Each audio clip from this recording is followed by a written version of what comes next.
આપણે દરરોજ રસ્તા પર પેલી લાલ પીળી એસટી બસો જોઈએ છે, ખરું ને? હા, બિલકુલ. આપણામાંથી ઘણા લોકો માટે મુસાફરીનો એક સામાન્ય હિસ્સો છે. ગામડે જવાનો રસ્તો કે પછી શહેરના એક છેડેથી બીજે છેડે જવાનો માર્ગ. બરાબર. પણ શું આપણે ક્યારે એ લાલ ડબ્બા પાછળ જે આખું તંત્ર કામ કરે છે એના વિશે વિચાર્યું છે? બહુ ઓછા લોકો વિચારતા હશે. હું આજે આપણા સ્ત્રોત એટલે કે ખુદ જીએસઆરટીસીની વેબસાઇટ પરનો અમારા વિશે વિભાગ વાંચી રહ્યો હતો અને મને એક એવી વાત જાણવા મળી જેણે મને, સાચું કહું તો, ચોંકાવી દીધો. અચ્છા, એવી તે કઈ વાત? એ વાત એ છે કે આ સંસ્થા પોતાની બસો પણ જાતે બનાવે છે. ઓહ, આ ખરેખર રસપ્રદ છે. બસ આજે આપણે જીએસઆરટીસીના એ જ ઊંડાણમાં ઉતરીશું અને શોધીશું કે ગુજરાતની આ જીવાદોરી માત્ર એક બસ સેવા કેમ નથી, પણ એક આત્મનિર્ભર ઔદ્યોગિક પાવરહાઉસ કેવી રીતે છે. અને આ મુદ્દો ખરેખર અસાધારણ છે, કારણ કે આ માત્ર એક બસ સેવાની કહાની નથી. હા, આ એ સંસ્થાની વાત છે જેનો જન્મ ગુજરાત રાજ્યની સાથે થયો હતો. એની સફર ગુજરાતની પોતાની વિકાસ યાત્રા સાથે એવી રીતે જોડાયેલી છે કે બંનેને અલગ કરવી એમ કહી શકાય કે મુશ્કેલ છે. બરાબર. આજે આપણે જે આંકડાઓ પર વાત કરીશું તે માત્ર સંખ્યા નથી, પણ એની પાછળ એક આખી ફિલોસોફી છે, એક વિચારધારા જેણે ગુજરાતના ખૂણે-ખૂણાને જોડવાનું કામ કર્યું છે. તો ચાલો આ કહાણીની શરૂઆતથી શરૂ કરીએ.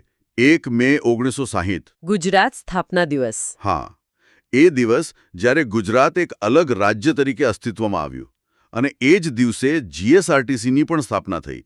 આ માત્ર તારીખનો સંયોગ નથી લાગતો, ખરું ને? ના, જરાય નહીં. એવું લાગે છે જાણે રાજ્યના ઘડવરિયાઓ જાણતા હતા કે જો નવા રાજ્યને એક કરવું હોય તો તેના લોકોને જોડવા પડશે. તમે બિલકુલ સાચો મુદ્દો પકડ્યો છે. નવા બનેલા રાજ્ય માટે સૌથી મોટો પડકાર શું હોય? લોકોને એકબીજા સાથે જોડવાનો. બરાબર. અલગ અલગ ભૌગોલિક અને સાંસ્કૃતિક વિસ્તારોને એક સાથે લાવીને એક રાજ્ય તરીકેની ઓળખ ઊભી કરવી. એ સમયે પરિવહનનું માળખું ઊભું કરવું એ માત્ર લોકોને એક ગામથી બીજે ગામ પહોંચાડવાની સુવિધા નહોતી. એક વ્યૂહાત્મક નિર્ણય હતો. મતલબ આનાથી અર્થતંત્રને પણ ફાયદો થવાનો હતો. ચોક્કસ. એનો અર્થ હતો કે સૌરાષ્ટ્રનો ખેડૂત અમદાવાદના બજાર સુધી પહોંચી શકે અને કચ્છનો કારીગર સુરતમાં પોતાનો માલ વેચી શકે. આ તો રાજ્યના આર્થિક રક્ત પરિભ્રમણ તંત્રને શરૂ કરવા જેવું હતું. તો એ સમયે આ તંત્રની શરૂઆત કેવી હતી? સ્ત્રોતમાંથી મળેલા આંકડા બહુ રસપ્રદ છે. ત્યારે ફક્ત 7 ડિવિઝન, 76 ડેપો અને 7 ડિવિઝનલ વર્કશોપ હતા. અને બસો? અને આખા નવા બનેલા રાજ્ય માટે બસોનો કાફલો હતો માત્ર 1767 બસોનો. ફક્ત 1767? હા. આજે જ્યારે આપણે હજારો બસો જોવાની આદત ધરાવીએ છીએ ત્યારે આ આંકડો ઘણો નાનો લાગે છે. નાનો લાગે છે, પણ એ સમયના સંદર્ભમાં જુઓ તો એક મજબૂત શરૂઆત હતી. એ કેવી રીતે? વિચાર વિચાર કરો, એક નવું રાજ્ય જેણે શૂન્યમાંથી બધું ઊભું કરવાનું છે, તે પહેલા દિવસથી જ લગભગ 1800, 200 અને 80થી વધુ કેન્દ્રો સાથે કામ શરૂ કરે છે. સાચી વાત છે.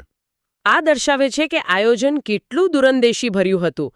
તેમણે માત્ર કામચલાઉ વ્યવસ્થા નહોતી કરી, પણ એક એવું માળખું બનાવ્યું જે ભવિષ્યમાં વિસ્તરી શકે. એટલે કે આ 7 ડિવિઝન અને 76 ડેપો એ આવનારા વિકાસના બીજ હતા. બિલકુલ. તો એ બીજમાંથી આજે કેટલું મોટું વૃક્ષ બન્યું છે એની વાત કરીએ. ભૂતકાળ અને વર્તમાનની સરખામણી કરીએ તો જ વિકાસનો ખરો અંદાજ આવે. હા, ચાલો આંકડા જોઈએ. જે 7 ડિવિઝનથી શરૂઆત થઈ હતી તે આજે બમણાથી પણ વધુ એટલે કે 16 થઈ ગયા છે. ડબલ કરતાં પણ વધારે. અને 76 ડેપોની સંખ્યા વધીને 125 પર પહોંચી છે. પણ મને જે આંકડાએ સૌથી વધુ પ્રભાવિત કર્યો તે આ છે. કયો?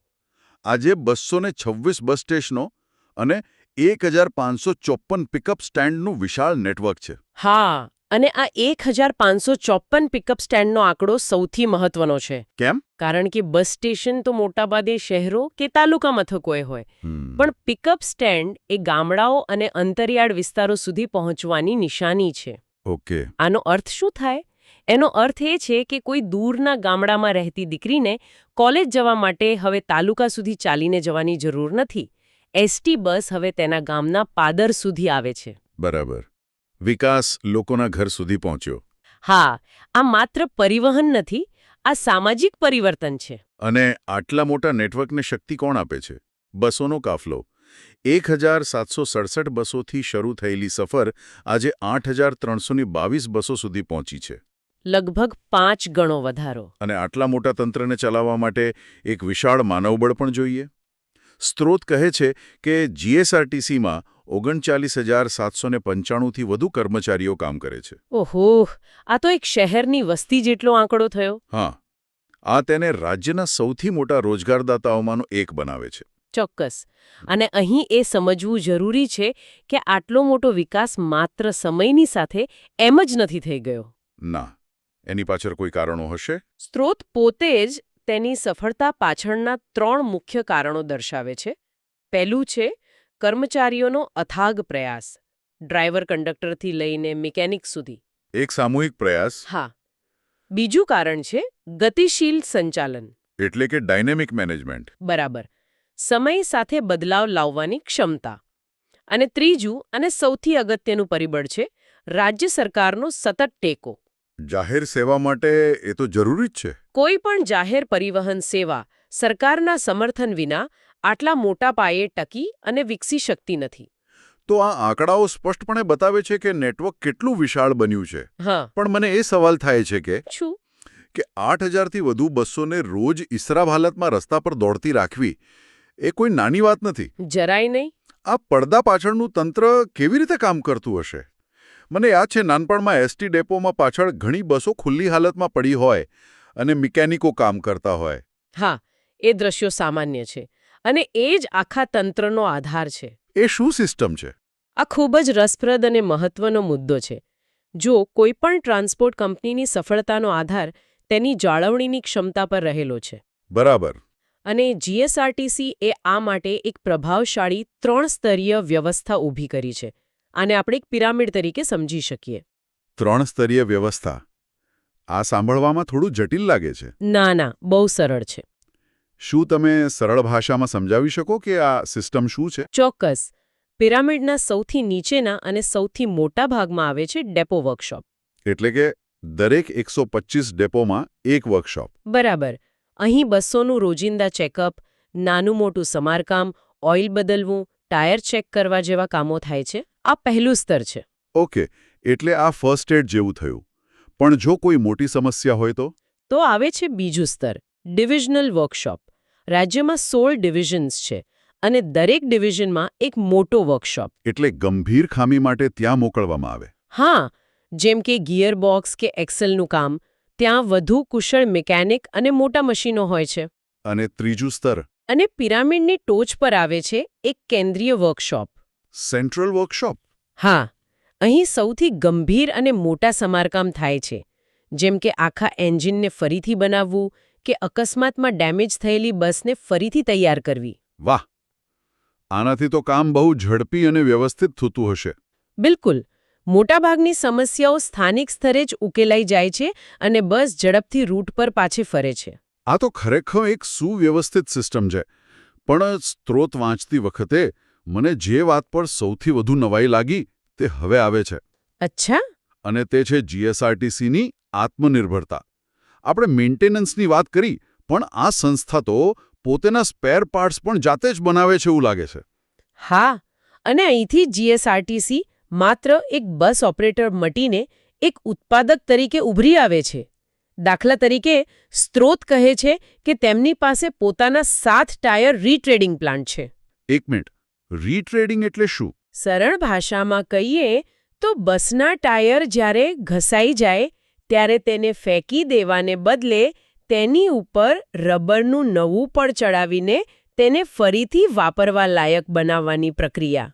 ઓહ, એમ?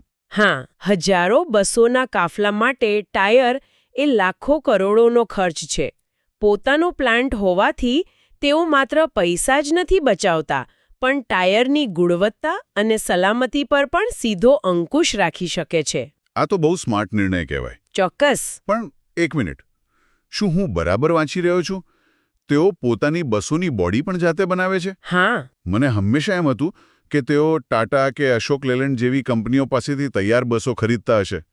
આ તો આખી ગેમ જ બદલી નાખે છે. આ જ તો જીએસઆરટીસીનું સૌથી અનોખું અને એમ કહી શકાય કે શક્તિશાળી પાસું છે. પણ કેવી રીતે ને કેમ? તેમની પાસે અમદાવાદમાં એક સેન્ટ્રલ વર્કશોપ છે, જ્યાં બસની બોડી બનાવવાનો પોતાનો પ્લાન્ટ છે. તેની વાર્ષિક ક્ષમતા 1000 બસ બોડી બનાવવાની છે. 1000 બસ દર વર્ષે? હા, તેઓ બહારથી માત્ર ચેસિસ એટલે કે એન્જિન અને પૈડા સાથેનું માળખું ખરીદે છે અને તેની ઉપરની આખી બોડી, સીટો, બારીઓ, દરવાજા બધું જ જાતે બનાવે છે. અવિશ્વસનીય છે. એટલું જ નહીં, તેમની પાસે પોતાનું પ્રિન્ટિંગ પ્રેસ પણ છે, જ્યાં ટિકિટ, પાસ અને બીજા દસ્તાવેજો છપાય છે. પણ તેઓ આવું શા માટે કરે છે? બહારથી તૈયાર બસ ખરીદવી વધુ સહેલી ન પડે? સહેલી પડે, પણ લાંબા ગાળે મોંઘી અને ઓછી ફાયદાકારક સાબિત થઈ શકે. એ કેવી રીતે? આની પાછળ એક ઊંડી વ્યાપારિક સમજ છે. આને બિઝનેસની ભાષામાં વર્ટિકલ ઇન્ટિગ્રેશન કહેવાય છે. Vertical integration? હા, એટલે કે પોતાની કામગીરી માટે જરૂરી મોટાભાગની વસ્તુઓનું ઉત્પાદન જાતે જ કરવું. આના મુખ્ય 3 ફાયદા છે. પહેલો, ખર્ચ પર નિયંત્રણ. કારણ કે વચેટિયાઓનો નફો નીકળી જાય. બરાબર. બીજો, ગુણવત્તા પર પકડ. તેઓ પોતાની જરૂરિયાત મુજબ મજબૂત અને ટકાઉ બોડી બનાવી શકે છે. અને ત્રીજો, કસ્ટમાઇઝેશન. એટલે કે પોતાની જરૂરિયાત મુજબ ફેરફાર. હા, ગુજરાતના રસ્તાઓ અને જરૂરિયાતોને ધ્યાનમાં રાખીને તેઓ બસની ડિઝાઇનમાં ફેરફાર કરી શકે છે. આ નિર્ણય તેમને બજારની અનિશ્ચિતતાઓથી બચાવે છે અને આત્મનિર્ભર બનાવે છે. આટલી આત્મનિર્ભરતાના ફાયદા તો સ્પષ્ટ છે, પણ શું તેનો કોઈ ગેરફાયદો પણ હોઈ શકે? સારો પ્રશ્ન છે. જેમ કે શું પોતાની ટેકનોલોજી પર વધુ પડતું નિર્ભર રહેવાથી તેઓ બજારમાં આવતી નવીનતમ ટેકનોલોજી કે ડિઝાઇન અપનાવવામાં ધીમા પડી શકે છે? એ એક ખૂબ જ સારો અને વિચારવા જેવો પ્રશ્ન છે. કોઈપણ ઇન-હાઉસ એટલે કે આંતરિક ઉત્પાદન વ્યવસ્થા સામે આ એક પડકાર હંમેશા રહે છે. બરાબર. બહારની દુનિયામાં જે ઝડપથી નવીનતા આવી રહી છે, તેની સાથે તાલ મિલાવવો જરૂરી છે. જો કે જીએસઆરટીસી જેવી સંસ્થા માટે ટકાઉપણું અને ઓછો નિભાવ ખર્ચ એ ચમકદમકવાળી ડિઝાઇન કરતાં વધુ મહત્વનું છે. કારણ કે એમનો મુખ્ય હેતુ સેવા આપવાનો છે. બિલકુલ. પણ હા, ભવિષ્યમાં આ સંતુલન જાળવવું તેમના માટે એક મોટો પડકાર જરૂર રહેશે. તો આજે આપણે જે ઊંડાણપૂર્વક ચર્ચા કરી તેનો સાર એ છે કે 1960માં જન્મેલી એક સંસ્થા ગુજરાતની સાથે સાથે ગુજરાતની સાથે જ જેની શરૂઆત માત્ર 1767 બસોથી થઈ હતી, તે આજે 8300થી વધુ બસો અને લગભગ 40,000 કર્મચારીઓ સાથે એક વિશાળ પરિવહન સામ્રાજ્ય બની ગઈ છે. સાચું. પણ તેની ખરી તાકાત આંકડાઓમાં નથી. તેની ખરી ઓળખ તેની આત્મનિર્ભરતામાં છુપાયેલી છે. બિલકુલ. પોતાનું મેન્ટેનન્સ નેટવર્ક, ટાયર રીટ્રેડિંગ અને ખાસ કરીને શૂન્યમાંથી બસની આખી બોડી બનાવવાની અદ્ભુત ક્ષમતા. એકદમ બરાબર. જીએસઆરટીસીની આ ગાથા વાસ્તવમાં ગુજરાતના પોતાના વિકાસના મોડેલનું જ એક પ્રતિબિંબ છે. જે રીતે ગુજરાતે માળખાકીય સુવિધાઓ અને આંતરિક ક્ષમતાના નિર્માણ પર ભાર મૂક્યો, તે જ અભિગમ આપણને જીએસઆરટીસીમાં દેખાય છે. એટલે આ માત્ર એક બસ સેવા નથી. ના, તે માત્ર મુસાફરોને એક જગ્યાએથી બીજી જગ્યાએ પહોંચાડતી સેવા નથી. તે રાજ્યની વિકાસ યાત્રાનું એક એવું અભિન્ન અંગ છે, જેણે ગુજરાતના આર્થિક અને સામાજિક તાણાવાણાને મજબૂત રીતે ગૂંથ્યો છે. તો આ ચર્ચાના અંતે ચાલો આપણા શ્રોતાઓ માટે એક વિચાર સાથે છૂટા પડીએ. ચોક્કસ. આપણે જોયું કે જીએસઆરટીસી એક વિશાળ અને મોટાભાગે સ્વનિર્ભર સંસ્થા છે, જે ઉત્પાદનની પણ ક્ષમતા ધરાવે છે. તો વિચારવા જેવો પ્રશ્ન એ છે કે ભવિષ્યમાં આ સંસ્થા જાહેર પરિવહનને કયો નવો આકાર આપી શકે છે? ખાસ કરીને હવે જ્યારે ટેકનોલોજી બદલાઈ રહી છે. બરાબર. જ્યારે આપણે ઇલેક્ટ્રિક વાહનો અને સ્માર્ટ ટ્રાન્સપોર્ટ ટેકનોલોજીના યુગમાં પ્રવેશી રહ્યા છીએ, ત્યારે શું જીએસઆરટીસી પોતાની ઉત્પાદન ક્ષમતાનો ઉપયોગ કરીને ગુજરાત માટે ખાસ ડિઝાઇન કરેલી ઇલેક્ટ્રિક બસોના નિર્માણમાં આગેવાની લઈ શકે છે? એટલે કે માત્ર ઓપરેટર નહીં, પણ ઉત્પાદક તરીકે પણ. હા, શું તે માત્ર ઓપરેટર જ રહેશે કે પછી ગ્રીન ટેકનોલોજીનું ઉત્પાદક પણ બનશે? આ સંગઠનનું ભવિષ્ય કેવું હોઈ શકે છે અને તે આવનારા દાયકાઓમાં ગુજરાતના પરિવહનને કેવી રીતે બદલી શકે છે?